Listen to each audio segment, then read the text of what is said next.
I had a client who booked my session, and he was, obviously can't give you his specific details, but I'll give you a few things that he shared with me.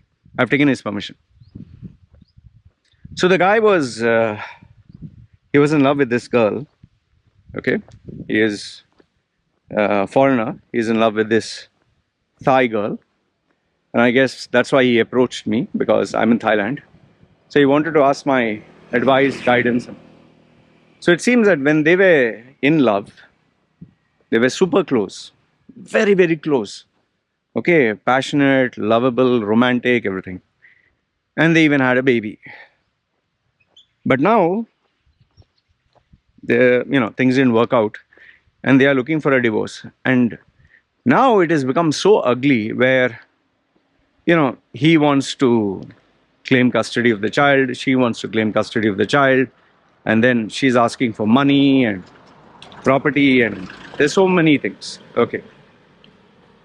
And the part which he couldn't take it and he wanted my advice and guidance was, once upon a time this female was full of love, and he even shared with me some photographs and videos.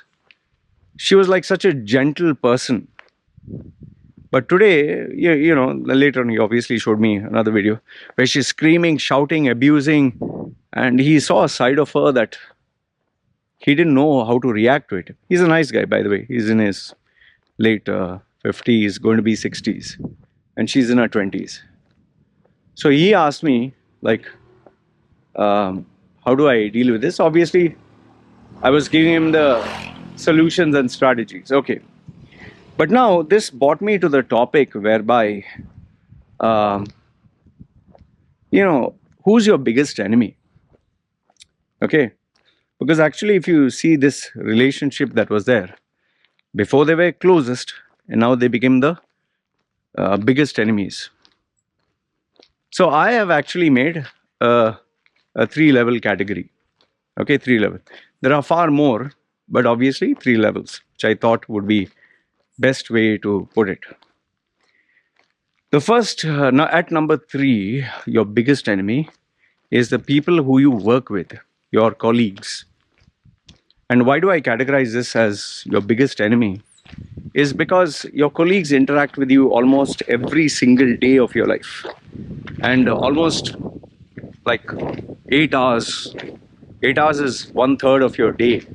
And in some cases, they even go 12 hours. So you're surrounded by these people who are total strangers, who have nothing to do with you other than the common base, that is your working colleagues. What tends to happen is, as you work and as you are with this person 24/7, you tend to open up. You share stuff about you, you share opinions, you share feelings, you share thoughts. Now, what generally happens is, when you have people who you're with and you get comfortable with, sometimes you tend to open up too much.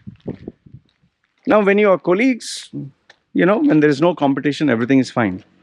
But the day something doesn't work out between you guys, or there is a promotion, or there's competition, or there's a misunderstanding, you can be rest assured every single thing that you have shared with this person is not only going to come out to all the office colleagues, to your boss and everyone else.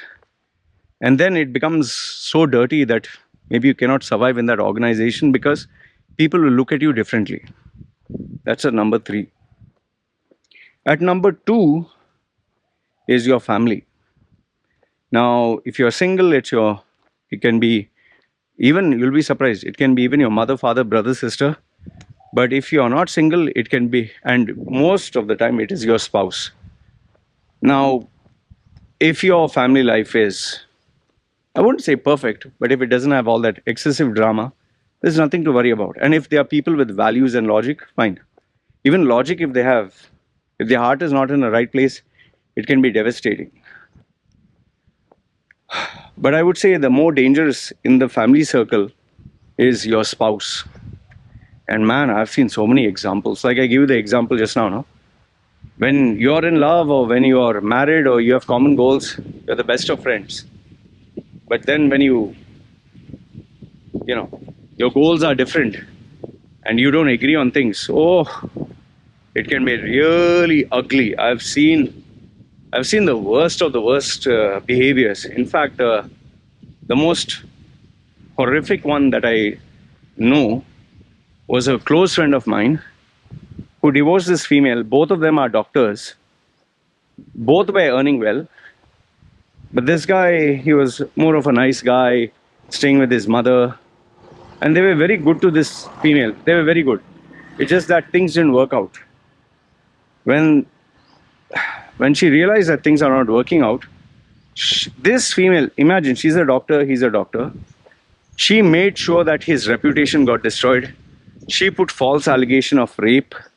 She went to his hospital and made a ruckus whenever she could. She broke his car. She tried to went to his house and destroyed all the dishes, everything else.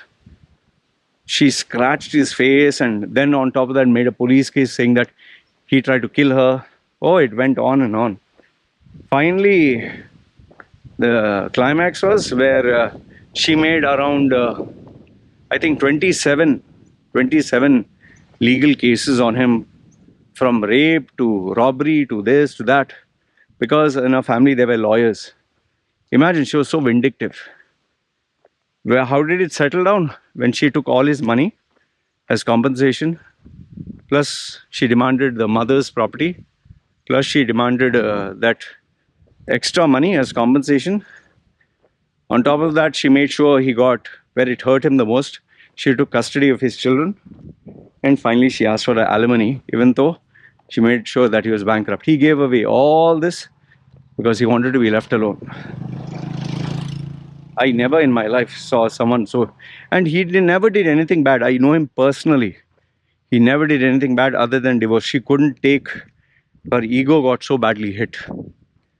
Well, I told him, I feel she has borderline personality disorder, where they can be extremely good at one end and extremely evil the other. So anyway, I think it's borderline personality disorder. BPS. Anyway, okay. Now the biggest enemy, number one. So I gave you, number 3 was office colleagues. Number 2 was your family. Okay, immediate or a natural family. Number 1, your biggest enemy, and I'm sure most of you would know this if you use your common sense, is you. You are your own biggest enemy. And what do I mean by that? You know, your head, no, your brain, how you think, your heart, by which, I know this is just pumping blood, but emotions, we say, is here. Your head and your heart, no, they can play funny games with you. Head means you might be smart, logical, have a good IQ, but you can use it to justify your biases. Okay, try talking to someone who's supporting a political party. See how he'll convince you even if his party is wrong.